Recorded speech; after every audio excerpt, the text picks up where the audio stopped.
Well, today we're going to look at the waning years of the Cadillac Fleetwood Brougham and take a look at a couple 1989 Cadillac Fleetwood Broughams. One is just a regular model and one is a d'Elegance model. Both of them are beautiful. The former is black, the latter is red, and the latter also has 1,165 miles, and there's a seller trying to sell it on Low Miles, No Miles Facebook group, so you can perhaps even procure it. But let's begin with a little bit of history on this 1989 Cadillac Fleetwood Brougham. 89, if you're going to get one of these, is a particularly good year because by this point, this is the last year of the Fleetwood Brougham before the 1990 to 1992 would come out with the revised front end, and they would get rid of the sealed beam headlamps. And I actually kind of like the sealed beams on this car. I think it's an old school design and it needs some old school look up front, if you will. But this was also the waning years of this platform. 1992 would be the last year for the old school Fleetwood Brougham, this kind of architecturally styled Fleetwood Brougham before it would be revised. And the car had come out in 1977 when Cadillac had downsized its vehicles from the previous year in 1976. Now, downsized, you may say. This car was huge by 1989 standards, 221 plus inches in overall length, 121 and a half inch wheelbase. Downsized? Yes, this was actually downsized. There were Cadillacs in 1976. If you got the DeVille series as an example, they rode atop 130 inch wheelbase, and the Fleetwood Broughams rode atop 133 inch wheelbase. So this car was considerably shorter than either of those, but it still was large, as I mentioned, by 1989 standards. And as we take a look at the design from this front three-quarter view, let's talk about a few things. First is that very finely textured, vertically oriented grille, although it does have some cross-hatching there.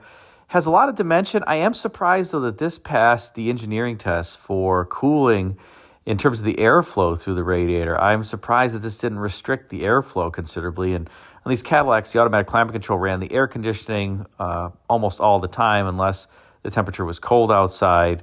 And so the cooling system was generally under some stress at least.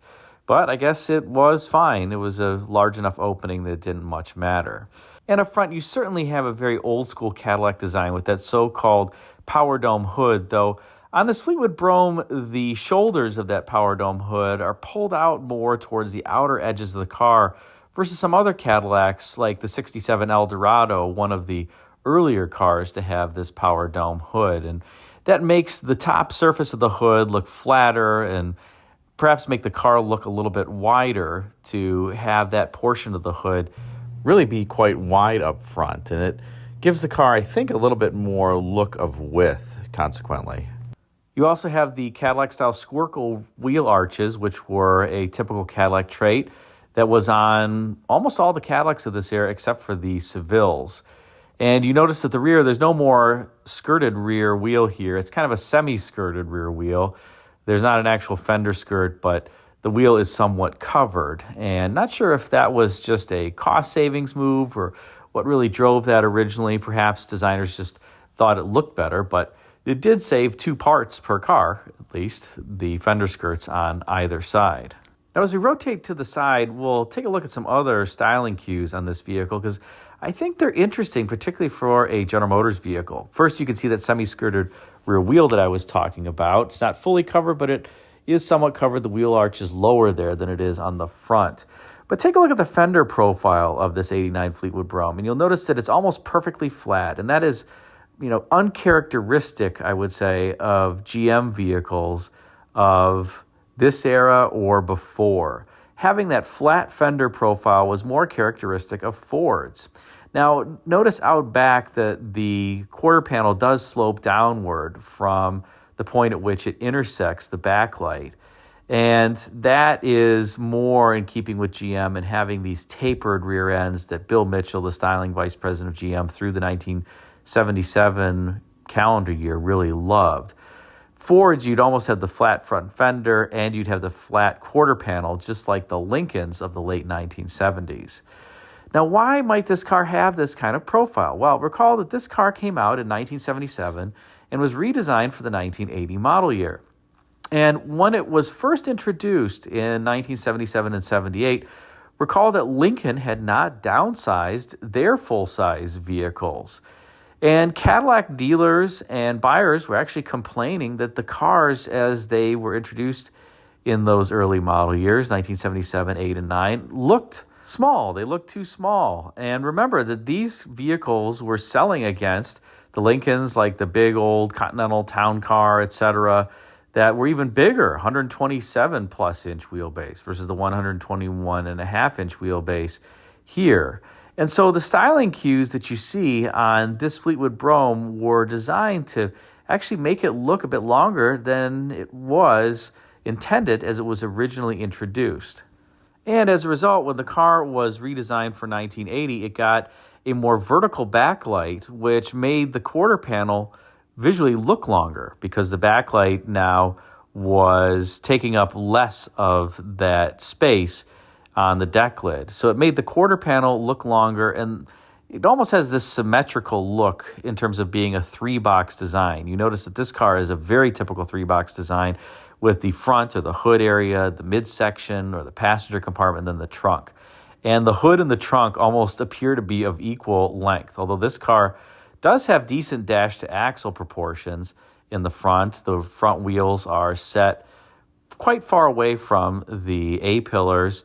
The rear wheel is perfectly in line with the C-pillar, another very GM-y trait of the era. And you can also see a very GM-y trait, this gentle arc, this slope to the roof, where it kind of slopes downward as it goes rearward on the vehicle. Very typical GM car. You can imagine if that were just flat, this car would really look awkward. And I think that's one of the reasons why I don't necessarily care for the latter 1970s Lincolns, because they just have the flat fender, the flat quarter, the flat roof. It's too flat for me. This has a little bit of dimension and I would say a bit more artistry, if the Ford lover would permit me to say that to it.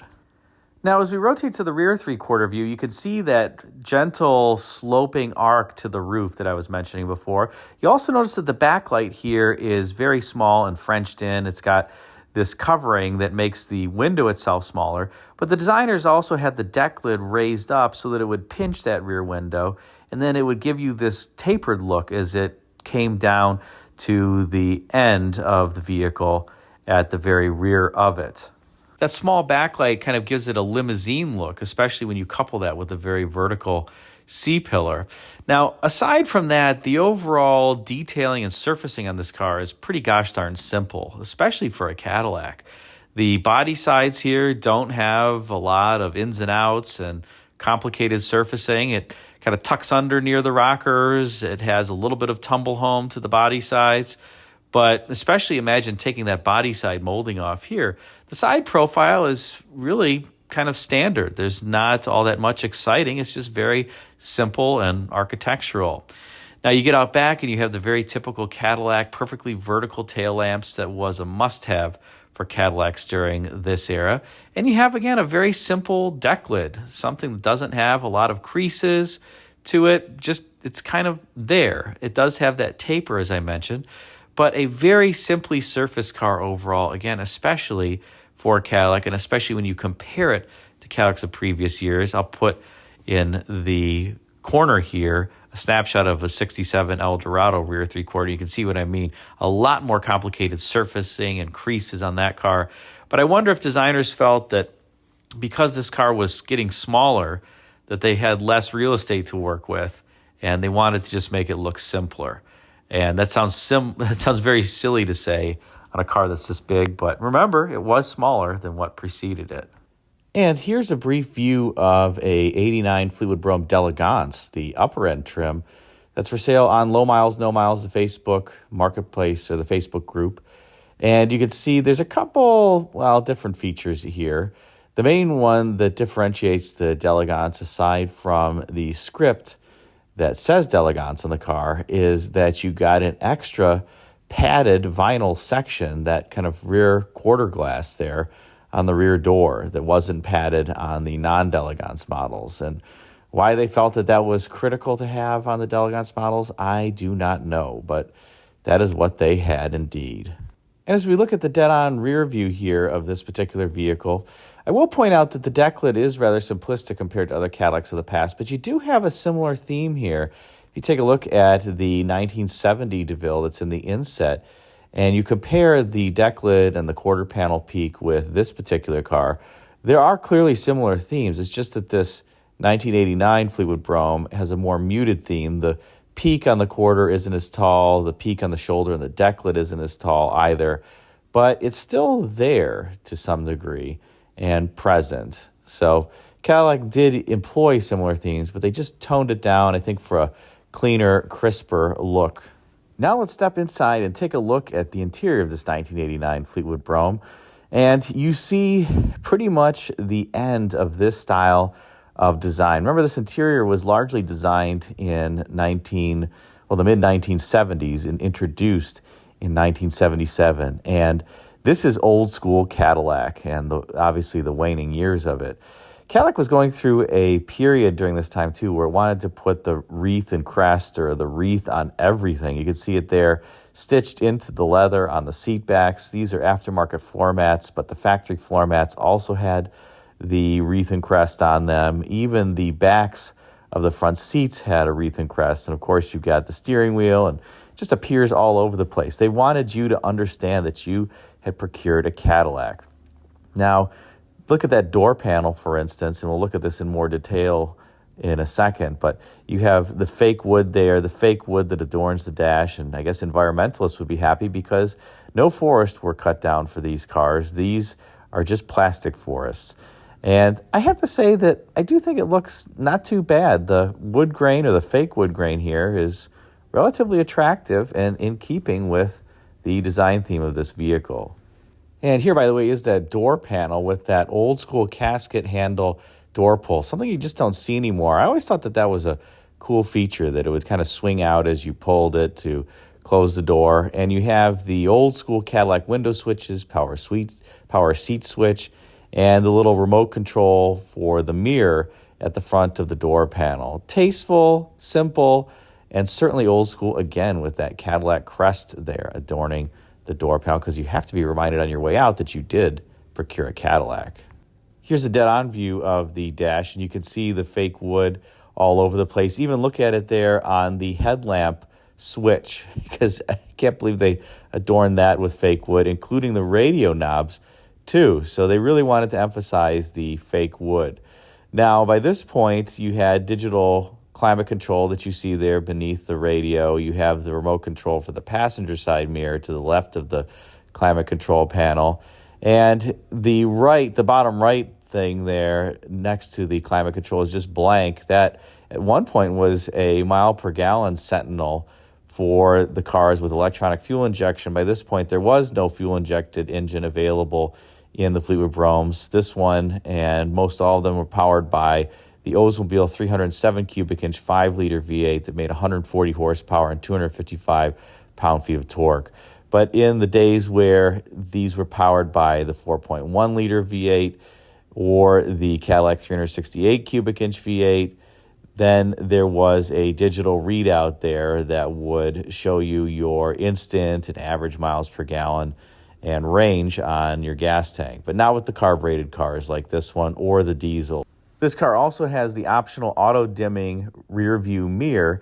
You could set the sensitivity for when you wanted it to dim as well, something that you don't find on more modern day-night mirrors with automatic dimming. And if you take a look at the rear seat here, it looks like there's quite a bit of space in between the bottom of the seat bolster and the seat backs of the front seats. And that is true, although I will say that these cars on the inside, amazingly for their size, don't feel overly spacious, especially when you compare them to the non-Cadillac downsized vehicles. The Caprice is an example. At least for me, felt more spacious inside. I think some of that is just the overstuffed door panels and the overstuffed seats take up some interior room. And you notice this is also truly old school Cadillac, although it does have shoulder belts in the rear by this point. There's clearly no lateral support on any of these seats. It's just a flat seat. So the limiting factor in terms of the handling on these cars is not necessarily the suspension, which of course does have a limit to it, but it's, well, can you keep in your seat as the car corners? And perhaps if you wanted to drive more sportingly, you would select the cloth velour seating as opposed to leather, because you're definitely slipping and sliding around this car when it corners. Although I will say these Cadillacs are set up for a bit of handling as opposed to just pure ride. And that was a contrast to the Lincolns that were very heavily over-indexed on ride versus handling. These cars actually have a pretty decent-sized rear stabilizer bar, for instance, and they don't handle poorly for a large car. Now, what was the motivating force under hood, you say? I already mentioned that it was the Olds 307 cubic inch 5-liter V8 that you see here. You can tell the Olds V8s relatively easily because they have that oil fill tube that sticks out on the front of them. And there were other GM engines that had that, but by this point, I think that this was the only one that did. You can also see the cruise control servo on the driver's side of the engine bay there, the R4 air conditioning compressor on the right side of the passenger side, which here is very rigidly mounted, and Cadillac was likely trying to ensure that vibration from that air conditioning compressor just wasn't felt, and put it on a little bit different accessory bracket than you would see on other GM engines. Now, also notice the bracing under hood here. You've got the braces that run from the cowl to the wheelhouses, and then from the wheelhouses to the radiator support. And then there's even more bracing that runs from the wheelhouses to the fenders. So again, remember I mentioned the Cadillac was trying to set these cars up for handling, and they were also trying to quell some of the structural shakes and improve the rigidity. But if you pop the hood on any of the 1977 era GM downsized cars, and then you compare it as an example to what's under hood here in this Cadillac, you'll see the Cadillac has way more structural bracing than any of those others, even back in the early years in 1977. So Cadillac was trying to do some extra things with its engineering during this time frame. And one of the humorous things to me is that, as I mentioned, this is obviously a carbureted Olds 307 V8, has a Rochester Quadrajet, an electronically controlled Rochester Quadrajet carburetor under hood here.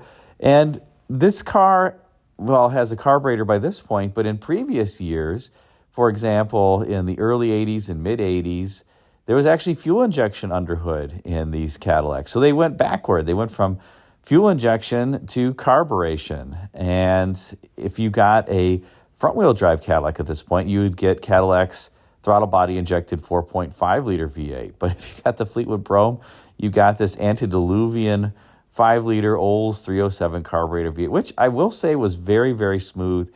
Didn't have a whole lot of horsepower, 140 horsepower for a car this big. You know, it was kind of a dog.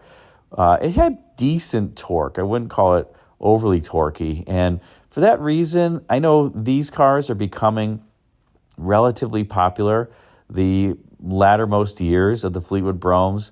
I have to say, if I were going to buy a Cadillac in the downsized era, the 1977s and later, I wouldn't procure one of these. I would go earlier. I would go for a 77, a 78, a 79, maybe even an 80 or 81, because then you had the 368 Cadillac V8, 77 to 79 had the 425 cubic inch V8. That's really what I would go for.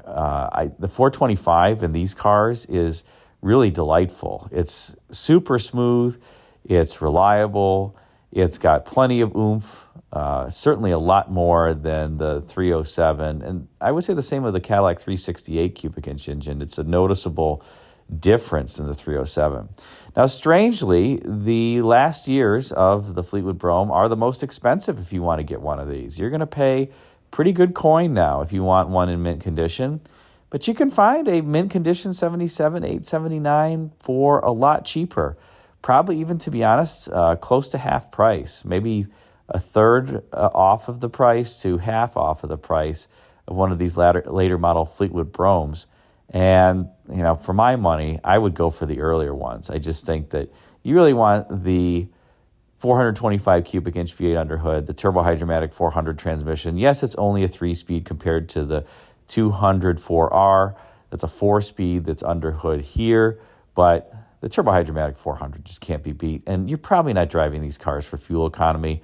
Nowadays, you're driving it for pleasure and enjoyment. So my recommendation, if you were going to get one, is I would get a 77 to 79 with the 425 cubic inch V8. And I have to say, I kind of like, especially the Fleetwoods, I like the Fleetwoods with the little kink B-pillar. I think it was kind of cool. They did that for a brief time period.